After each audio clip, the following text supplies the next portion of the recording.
Welcome to Kenton Teaches. Enjoy the video. In this video, I will show how to make a healthy omelet at home. First, let's gather our ingredients. You'll need 2 to 3 large eggs, a small splash of milk or water, and your choice of fresh vegetables like spinach, bell peppers, or mushrooms. For extra protein, consider adding a small amount of diced lean meat. Make sure you have an 8-inch nonstick pan ready. It's key for a perfect omelet. We'll start by whisking the eggs thoroughly. Now, let's prepare the eggs. Crack 2 or 3 large eggs into a bowl, add a pinch of salt and pepper, and whisk them vigorously until they are light and frothy. This incorporates air, making your omelet fluffy. Next, heat a teaspoon of olive oil in your non-stick pan over medium heat.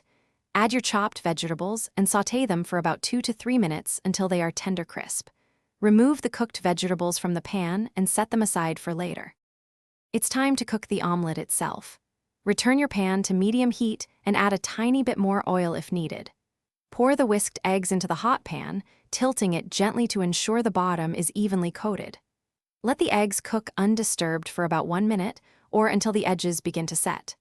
Then, using a spatula, gently push the cooked egg from the edges towards the center, allowing the uncooked egg to flow underneath. Repeat this process until most of the egg is set, but still slightly moist on top.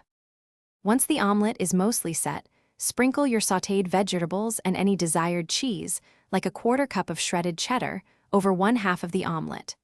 Carefully fold the other half of the omelet over the filling using your spatula. Cook for another 30 seconds to 1 minute, allowing the cheese to melt and the omelet to warm through.